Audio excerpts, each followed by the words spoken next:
Hey guys, so this week's video I'm going to be going over some new photography software. It's called Aurora HDR 2019, so it's their new version for this coming year. But first I'm going to go over the shooting part, and then afterwards I'll go through the editing process with the software. So I got up early one morning for sunrise in Port Hills near Christchurch, and I'm just trying to get a nice leading line shot here. There's a little path that comes up this hill, so I'm trying to get the path in the foreground so as a leading line, and then there's an old country road that goes off in the distance. You can see it curving round there, and that sort of continues on that line off into the distance towards where you see the tops of the hills and the sunrise itself.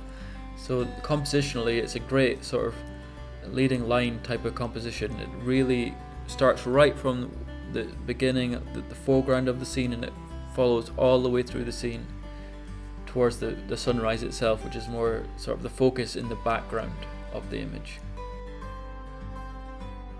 Hey guys, so this is me back at the computer now, and I've got Aurora HDR 2019 open, and I'm just going to go through my workflow and the process of going through these images. Now I did partner up with Skylum, who make this software, so they were able to give me an advanced copy of the software to try out and sort of share my thoughts with you guys. And the software isn't actually out yet. It comes out on October the 4th, so it's just under a week now, but there is a pre-order link that I've included in the description below. And if you do decide you want to pre-order the software, I'd appreciate it if you would use the link in the description below, as it helps out this channel. So let's get to it. This is what it looks like once you've imported the images into the software. It displays them like this, and it auto detects the exposure value for each image. So I've got a -2, a 0 and a +2 exposure. And typically HDR is great for landscape type photography, because they're usually, especially at sunrise or sunset, because there is usually quite a big difference between the brightness of the sky versus the landscape. So you can see in this image on the left here, the sky is exposed really nicely here, and it looks more like sort of what it would look like in real life. And then these other two, the sky is overexposed quite a bit. So the goal of the HDR image is just to combine them all together and get the best of the three images into one picture. So when I took these three shots, I wasn't using a tripod, so we're going to click auto align here, and the software will just make sure everything's lined up if there was a slight wobble when I was taking the shots. We're just going to go ahead and click create HDR, and the software will just go through the images and to combine them all to a sort of a decent starting point we can work from.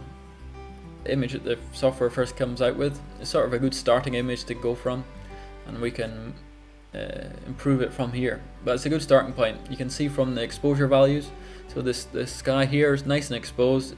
You can see all the details, and also in the foreground everything's nicely exposed as well, and it's all sort of seamlessly combined into one image. So now we're just going to work from here and just sort of give it a bit more pop and just a more dramatic feel to it, as it looks slightly flat at the moment. So we're going to start by clicking up here on the top right. This is the collections panel, with different looks. It's sort of just like presets that you can choose from. I'll just show you what collections the software comes with. So at the top here you have 5 different collections for different types of images, and they all have different sort of strengths and weaknesses depending on the type of image it is. And there's also 3 collections here from well-known photographers, so if you want to sort of see what kind of way they process their images to sort of mimic the style they do. But we're just going to stick with the landscape category here, as this is a landscape shot, so we're just going to look through the presets in that category first. It's a little bit cool in terms of the light temperature. I want to start warming up a little bit, as it was quite a bit warmer than it looks here at the moment. So I'm just going to start off with this preset here. It's called Warm Landscape, so we'll click on that and it will apply that preset to the image. You can see the image is quite a bit warmer now, and the sky's quite a bit more dramatic, and the foreground's a lot warmer as well. And for each preset you can also just adjust how intense it is. So if we want to take it down to say around 50, it applies the preset a lot less strongly. So I want to get sort of a happy medium between those two. Let's go up to maybe around 75ish and see how that looks. I do like the image when it's around 75. It feels a bit more natural than it was at 100. So now we're just going to go through some of the controls and customize the look of it a little bit. So we'll just go back up here to the top right, and we'll hide the collections panel, and we'll show the controls here. So some of these controls will be familiar if you've used Lightroom or Photoshop or any image editing software, and then some of them will be more specific to this software itself, so more the HDR type controls. So you can see the settings up here you should be fairly familiar with, stuff like highlights and the temperature, exposure, contrast, things like that. And as you go down you'll find stuff that's more specialized into the HDR type stuff. So to begin with, I'm going to warm up the image slightly because I think it's still a little bit on the cool side. So we're just going to take the temperature up very slightly here. Maybe 5, let's try a little bit more and see. Yeah, I'm pretty pleased with that to me. That looks slightly, I'm pretty pleased with how it is around there. It looks slightly more how I felt it looked when I was there.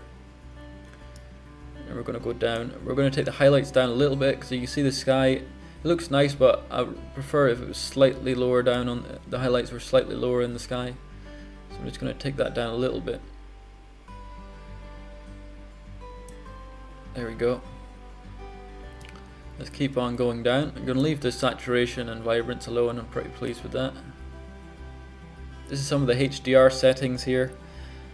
This one here is sort of like how contrasty the HDR is. You can think of it like that. So if I take it down to nothing, you'll see it gets a little bit softer. And if I take it up to like a high value, it gets a lot more contrasty feeling to it. So I'm going to take it back down. I'm just going to hover it around maybe 25. See how that looks. Yeah, that looks good to me. Keep on going down. This HDR microstructure is sort of like a sharpness. At the moment I'm pretty pleased with it. Maybe take it up slightly in the foreground. Just see if there's a bit more pop in the foreground. Yeah, just have it around there.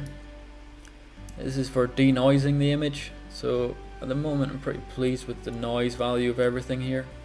Nothing's too noisy in the image. The ISO was fairly low down at the time. Now this is a LUTs, so this is one of the new features in the 2019 version of Aurora HDR. So you can apply different LUTs to the image. So you can hover over each LUT and it will show you different looks to the image. LUT stands for lookup table, but it's basically just like color profile. If you're familiar with them, you'll know about them, but it just means you can load in your own custom LUTs if you have some that you like using. So the image radiance here, this is sort of like how glowy the image is. Sometimes you see HDR images, they have sort of a little bit of a glow to them. So this settings gives you a little bit more control over how much the glow is happening and things like that. I'm just going to leave them as they are at the moment. I'm just going to skip over a few of these settings here. And so just going to keep on going down. Now here, this is sort of like a gradient filter. So you can control the bottom and the top of the image. So I'm going to try adding a little bit of warmth in the background sort of side of the image. So we're just going to go make sure on the top here and increase the warmth slightly. I'm not going to do too much, just a little bit there. I'm also going to bring the highlights down slightly as well. So if I show you the before and after, you can see the slight change there. So just give it a slightly warmer look to it. Now these are all other settings you can choose. The tone curve, different hues, saturation, luminance values, color toning, change the vignette. So there's tons of controls software has for tweaking things here and there and customizing each little detail of the image. But in this video I'm just trying to give you a sort of general overview of what the software does and some of the tools here and there. So I'm just going to do one or two little tweaks and then I'll show you the final image. And here's the final image here. So what I did was add a little bit more sharpness in the foreground and just mess around with the contrast a bit more. But I hope this video gave you a sort of good overview of what the Aurora HDR does and just a little sort of general idea of what some of the tools do.